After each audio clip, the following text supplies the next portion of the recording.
Hello friend, कैसे हैं आप। आई होप आप सभी लोग अच्छे होंगे। Welcome back to my channel.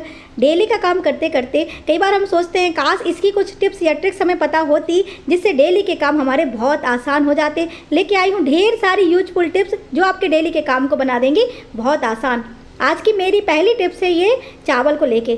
अक्सर क्या होता है कि जब भी हम इडली या डोसे बनाना पड़ता है तो चावल अलग फुलौने रखते हैं और दाल को अलग फुलौने रखते हैं। ये बहुत बड़ा झंझट लगता है। कई बार तो हमें बहुत आलस आता है कौन चावल और दाल को अलग अलग रखे। एक बहुत छोटी सी टिप्स है जो आपके साथ शेयर कर रही हूँ। ये लिया हुआ है मैंने एक डिब्बा, और बस जब भी हमें इडली डोसा को बनाना होगा तो आप एक साथ सारी चीज़ों को मिक्स करके पहले से बना के इसमें रख दीजिए। सूखा मिक्सचर बनाना है, गीला बिल्कुल भी नहीं करना है। क्वांटिटी सेम वही रखना है। 3 गिलास चावल, 1 गिलास दाल, 1 कटोरी उसमें डाल देंगे पोहे और थोड़ी सी लगभग 1 चम्मच मेथी दाना। ये सारा मिक्सचर बना के हम रख देंगे। अब जब भी आपको इडली या डोसा बनाना होगा आप मिक्सचर में से निकालिए और इसको बना लीजिए। इससे क्या होगा, आपके बर्तन भी नहीं छपेंगे, कम समय में आप इसको कर सकते हैं। कई बार क्या होता है कि सुबह सुबह बच्चों का जब हम लंच बॉक्स बनाते हैं ना तो बड़ा झंझट भरा काम लगता है। तो इस तरीके से आप पहले से ही इसका मिक्सचर बना के रख लेंगे ना तो आपका घंटों का काम हो जाएगा मिनटों में। मैं अक्सर इस टिप्स को फॉलो करती हूँ, मेरा बहुत समय बच जाता है और मुझे बहुत सुविधा होती है। तो इस तरीके से आप दाल, चावल, पोहा, मेथी दाना को मिला के मिक्स करके डिब्बे में भर के रख लीजिए। जब भी आपको बनाना हो और जितनी क्वांटिटी में बनाना हो उतना निकालिए और आप इसको यूज कर लीजिए।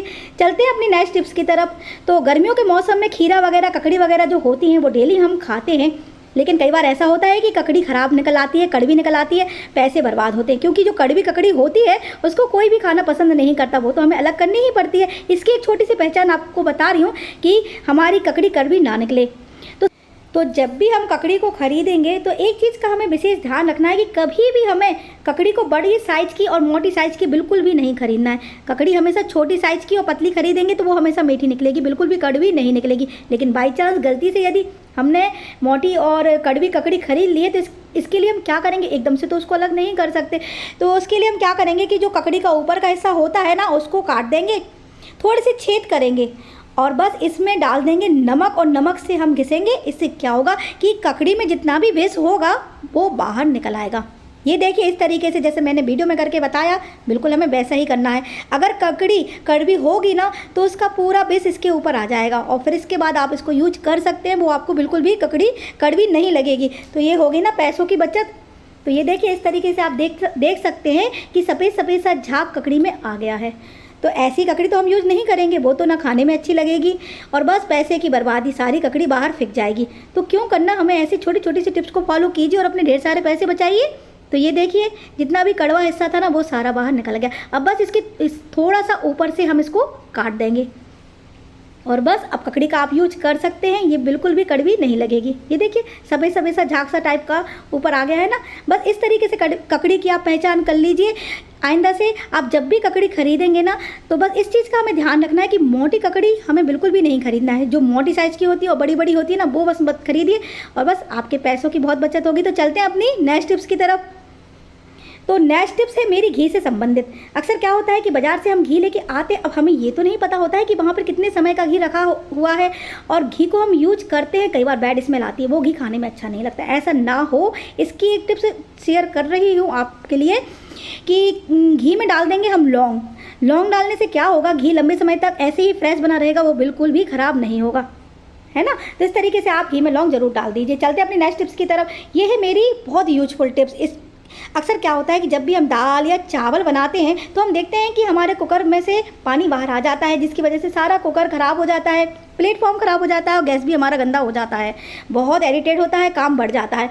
तो ऐसा ना हो तो इसकी एक छोटी सी टिप्स है कि ये जो सीटी होती है ना इसको हम ठीक तरीके से साफ़ नहीं करते और इसके अंदर कचरा आ जाता है। ये देखिए एक टूथपिक ली हुई है और जितना भी इसमें गंदगी होगी, कचरा होगा, वो सारा कुछ छेद में से बाहर निकल आएगा और बहुत सारा कचरा इसके अंदर जमा हो जाता है जो हमें पता नहीं होता है, जिसकी वजह से कुकर लीकेज करने लगता है कई बार। तो ये देखिए टूथपिक में से कितना सारा कचरा बाहर निकल गया है सीटी में से और सीटी बिल्कुल अच्छी तरीके से साफ़ हो गई है। ये देख सकते हैं आप टूथपिक कितना ज़्यादा गंदा हो गया है। इसकी एक और टिप्स आपके साथ शेयर करें। जो रबड़ होती है ना वो यूज करते करते कई बार फैल जाती है, लूज होने लगती है, जिसकी वजह से भी कुकर लीकेज करने लगता है। तो बस कुकर को यूज करने से पहले आप इसको फ्रीज़र में रख दीजिए रबड़ को 10 मिनट के लिए। सिर्फ 10 मिनट ही आप इसको फ्रीज़र में रखेंगे तो आपकी जो रबड़ है ना अच्छे से सेट हो जाएगी। और फिर ना आप इसका यूज कीजिए। तो कुकर में आप इसका यूज करेंगे ना तो फिर लीकेज नहीं होगा आपका कुकर, और वो ठीक तरीके से काम करने लगेगा। तो देखिए 10 मिनट हो गए हैं, अब मैंने इसको बाहर निकाल दिया है और बस ढक्कन में कुकर को अच्छे से हम लगा देंगे।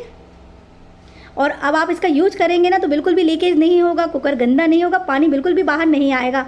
और ये देखिए मैंने इस तरीके से कुकर में रबर को लगा दिया है और सीटी भी आ गई है। और आप देख सकते हैं कुकर मेरा बिल्कुल भी गंदा नहीं हुआ है।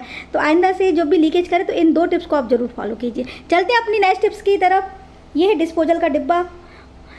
कई बार कुछ चीज़ें हमारे घर में ऐसी आ जाती हैं इन डिब्बों में कि ये यूज करने के बाद इन डिब्बों को हम बाहर फेंक देते हैं। लेकिन आज एक बहुत ही बढ़िया सी टिप्स आपके साथ शेयर कर रही हूँ, जिसको यूज़ करने के बाद आप इन डिब्बों को कभी बाहर नहीं फेंकेंगे। तो ये जो डिस्पोजल के डिब्बे होते हैं ना, बहुत काम के होते हैं। इसमें बहुत सारी चीज़ें हम रख सकते हैं। तो गर्मी के मौसम में धनिया पत्ती का यूज़ तो हम डेली करते हैं, लेकिन धनिया पत्ती एक ऐसी चीज़ होती है कि 2 घंटे में ही मुरझा जाती है और ख़राब हो जाती है। फ्रेश धनिया पत्ती को कैसे रखें लंबे समय तक, ये डिस्पोजल के डिब्बे में एक टिश्यू पेपर मैंने लगा दिया है और बस इसमें रख देंगे धनिया पत्ती को।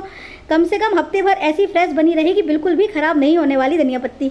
ये देखिए इस तरीके से बस इसका ढक्कन को लगा देंगे और फ्रिज में रख देंगे। इसी तरीके से ना हम मिर्ची जो होती है, मिर्ची को भी टिश्यू पेपर लगा के स्टोर करके लंबे समय तक रख सकते हैं। तो ये देखिए छोटी छोटी सी टिप्स होती है जिनको फॉलो करके ना हम घर गृहस्थी का कितना सारा पैसा और समय बचा सकते हैं, जिन टिप्स के बारे में हमें बिल्कुल भी नॉलेज नहीं होता, पता नहीं होता। और मैं अक्सर अपने वीडियो में ये छोटी छोटी सी टिप्स ही शेयर करती हूँ जो हमारे डेली के बहुत काम आती हैं और हमारा बहुत सारा पैसा और समय बचा देती है। तो ये देखिए इस तरीके से इन डिब्बों का कितना बढ़िया हम डेली यूज कर सकते हैं।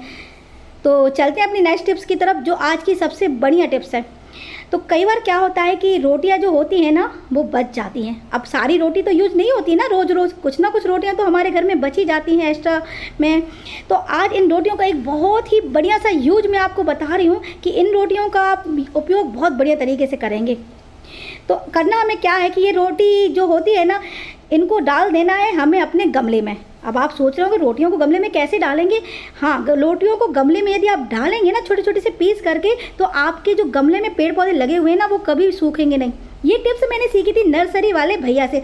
जब मैं नर्सरी पेड़ पौधों को लेने के लिए गई थी तो मैंने देखा कि वहाँ पर छोटे छोटे से प्लांट लगे हुए हैं और सारे गमलों में रोटियां डली हुई हैं। तो मैंने भैया से पूछा था कि ये रोटियां क्यों डली हुई हैं, तो उन्हीं ने हमें बताया था कि रोटियां डालने से ये बहुत अच्छी कंपोस्ट बन जाती हैं। जो केचुआ खाद होती है ना वो बन जाती है रोटी के टुकड़े छोटे छोटे से करके डालने में गमले से। इससे क्या होता है हमारे पेड़ पौधे हरे भरे हो जाते हैं और वो बिल्कुल भी नहीं सूखते हैं। तो जब भी मेरे घर में रोटियां बचती हैं ना तो मैं इस तरीके से उनका उपयोग कर लेती हूँ, गमलों में रोटियों को डाल देती हूँ। आप देख सकते हैं मेरे जितने भी गार्डन में पेड़ पौधे लगे हुए हैं सारे पेड़ पौधे हरे भरे हैं, एक भी पेड़ पौधा ऐसा नहीं है जो सूखा हो। तो इस तरीके से ना रोटियां जब भी बचें आप इस तरीके से उनका उपयोग कर सकते हैं। इससे क्या होगा कि आप कहीं भी बाहर जाएंगे ना तो गमलों में रोटी रख देंगे, ये लंबे समय तक ऐसे ही बने रहेंगे, बिल्कुल भी नहीं सूखेंगे। इसकी एक छोटी सी टिप्स और आपके साथ शेयर कर रही हूँ। नारियल खाने के बाद अक्सर जो उसका छिलका होता है ना, जो जटा वगैरह होती है जिसको हम लोग जटा भी बोलते हैं, उसको हम बाहर फेंक देते हैं। लेकिन आइंदा से ना आप कभी उसको बाहर मत फेंकिए, गमलों में इन जटाओं को डाल दीजिए। ये पानी सोख लेते हैं और एब्जॉर्ब कर लेते हैं और लंबे समय तक मिट्टी आपकी नमी बनी रहेगी, वो बिल्कुल भी नहीं सूखेगी। आप 10 से 15 दिन भी घर से बाहर निकलेंगे ना तो भी आपके पेड़ पौधे सूखने वाले नहीं हैं। ये जो रोटी है और नारियल है ना आपके गमलों की रक्षा करेंगे, पेड़ पौधों की रक्षा करेंगे, आपके पेड़ पौधे बिल्कुल भी सूखने वाले नहीं हैं। गर्मियों के समय में अक्सर हम बाहर जाते ही हैं और 10-15 दिन के लिए यदि हम बाहर चले भी जाते हैं तो हमें ऐसा लगता है कि हमारे पेड़ पौधे सूख जाएंगे, हमें यही टेंशन बनी रहती है। तो बस जाने से पहले एक दिन पहले आप सारे गमलों में रोटियों को डाल दीजिए छोटे छोटे से पीस करके और साथ में डाल दीजिए नारियल की जटा और गमले में पूरा पानी भर के रख दीजिए। 15 दिन भी आप आएंगे तो आपके पेड़ पौधे हरे भरे बने रहेंगे, बिल्कुल भी नहीं सूखेंगे। ये जटा और रोटी आपके पेड़ पौधों की रक्षा करेगी। तो ये देखिए कितनी कमाल की टिप्स है। आज मैंने इतनी ढेर सारी टिप्स आपके साथ यूज की हुई हैं, इनमें से सबसे बेस्ट और अच्छी टिप्स आपको कौन सी लगी प्लीज़ मुझे कमेंट करके ज़रूर बताइए। लाइक कीजिए, शेयर कीजिए, यदि चैनल को सब्सक्राइब नहीं किया है तो प्लीज़ सब्सक्राइब कीजिए। Thank for watching. Okay, take care, bye bye.